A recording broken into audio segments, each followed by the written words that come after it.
Students, आज हम लोग स्टार्ट करेंगे यूनिट 6 का नेक्स्ट टॉपिक है optical instrument.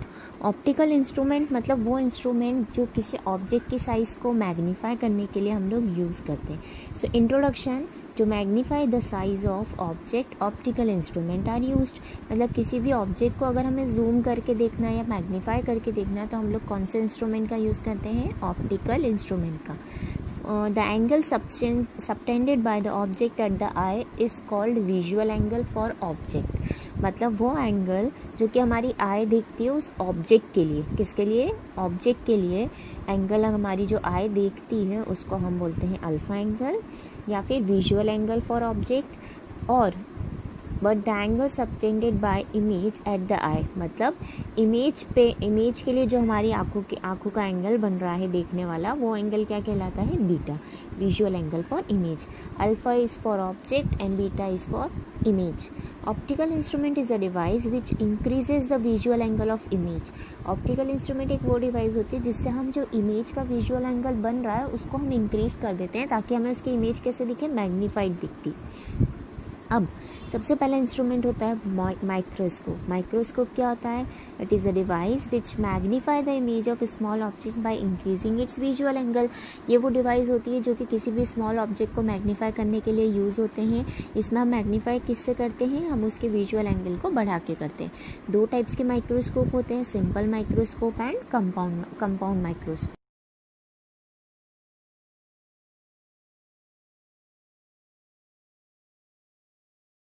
Object and m equals to beta upon में alpha। Since both angles alpha and beta are very small, तो जो m होगा वो किसके इक्वल होगा? tan बीटा अपॉन में tan अल्फा।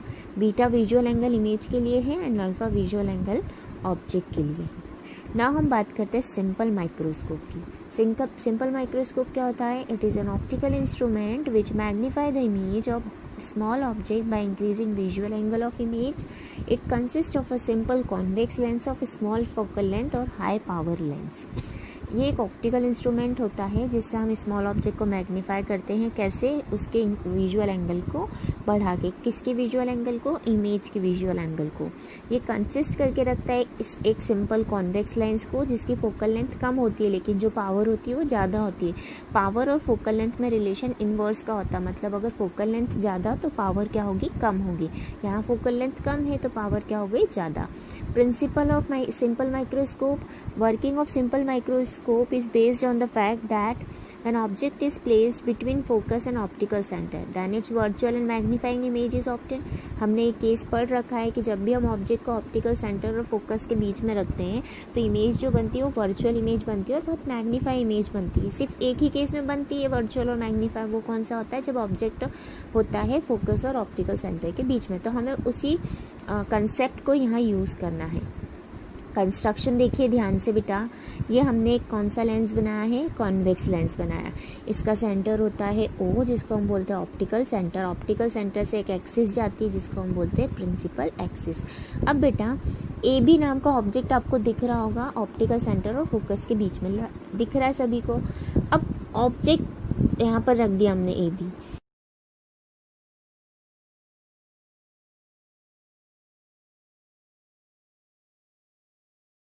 दिख रही है आपको A', B' बड़ी वाली इमेज। तो हमने क्या पहला रूल अप्लाई किया? तो पहले तो सीधी ऑप्टिकल सेंटर से लाइट रे गई है और दूसरा क्या है? फोकस के थ्रू लाइट रे गई है। ठीक है, दिख रहा है आपको डायग्राम में? ऑप्टिकल सेंटर से एक लाइट रे गई है और एक दूसरी फोकस से होती हुई लाइट रे गई है। दोनों जहाँ इंटरसेक्ट हुए वहाँ पर क्या बन गई? इसकी इमेज बन गई है। क्या बनी है? इमेज। तो जहाँ ऑब्जेक्ट है वो वाला एंगल क्या हुआ? बीटा। हमने क्या दिया उस एंगल का नाम? बीटा। ऑप्टिकल सेंटर से ऑब्जेक्ट बी तक की डिस्टेंस -u क्योंकि लेफ्ट साइड है।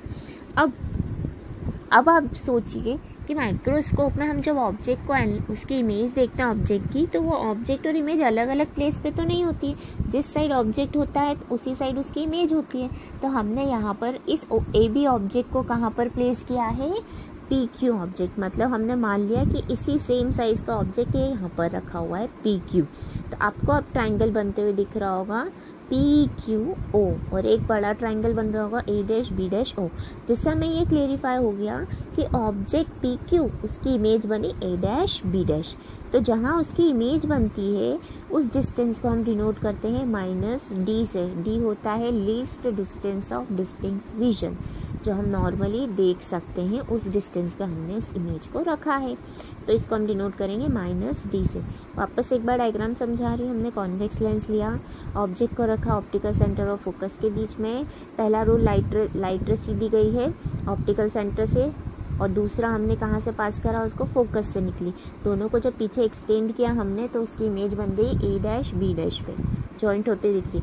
आपको ये पैरेलल लाइट रह जाएगी, फिर फोकस से निकलेगी। तो ये हमने जो रूल पढ़ा उसी को अप्लाई करा। अब ये AB ऑब्जेक्ट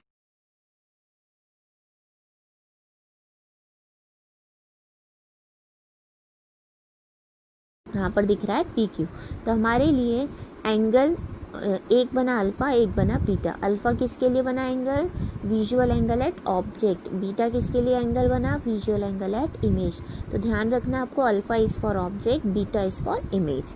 बहुत ईजी है डेरिवेशन। अब मैग्नीफाइंग पावर क्या होता है, रेशियो होता है visual angle of object image to the object when both are placed at B। Time होता है beta by alpha. So both alpha beta small होते तो m हो जाता है tan beta upon tan alpha. So अब हमें क्लियर हो रहा है कि हमें एक tan थीटा लगाना है और दोनों वैल्यूज़ निकालना है। तो हम सबसे पहले लेंगे ट्राइंगल PQO। नीचे वाला दिख रहा है आपको PQO, कौन सा एंगल बन रहा है, अल्फा। तो tan अल्फा लगा है तो परपेंडिकुलर अपॉन बेस, तो PQ अपॉन में OB'। देखिए हमने वही लिखा है PQ अपॉन में OB'। तो OB' की वैल्यू क्या थी, -d, और PQ किसके इक्वल था, AB के। Since PQ equals to OB और OB' equals to -d। Now in triangle ABO दिख रहा है आपको, ABO ट्राइंगल। इसमें हमने कौन सा एंगल लगाया, बीटा। तो tan बीटा क्या होता है, परपेंडिकुलर अपॉन बेस, तो AB अपॉन में -u। Put this value in equation first. हमने इसको इक्वेशन नंबर फर्स्ट में रख दिया। तो m इक्वल्स टू क्या मिला, AB अपॉन -u अपॉन में AB अपॉन -d। AB से AB कैंसिल, माइनस से माइनस कैंसिल। अब जो D सबसे नीचे कहाँ चले जाएगा, सबसे ऊपर। तो m इक्वल्स टू क्या मिला हमें, d/u। ये मैग्नीफाइंग पावर होती है किसकी, सिंपल माइक्रोस्कोप की। m यहाँ पर पॉजिटिव है, इससे हमें समझ में आ रहा है कि इमेज कैसी बन रही है, इरेक्ट बन रही है ऑब्जेक्ट के रिस्पेक्ट में।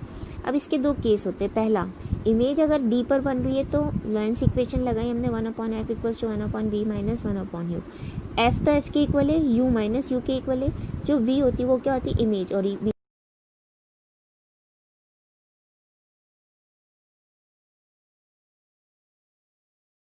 -1/-u। तो हमें क्या मिला, minus minus plus, -1/d plus 1/u। Multiply कर दो बोथ साइड्स d से, d/f minus d/d plus d/u। तो d/f, d से d कैंसिल, -1 प्लस d/u।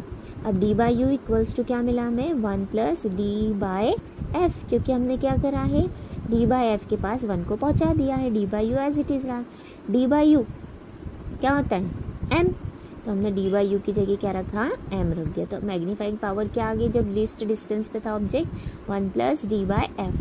दूसरा केस होता है इन्फिनिटी। इन्फिनिटी पे जो ऑब्जेक्ट होता है फोकस के इक्वल हो जाता है, क्योंकि जब भी बनती है इमेज इन्फिनिटी पे, तो u किसके इक्वल हो गया, f के इक्वल हो गया। तो हमारे पास मैग्नीफाइंग पावर क्या आई थी, m इक्वल्स टू d/u। तो यहाँ मिल जाएगा हमें m इक्वल्स टू d/f।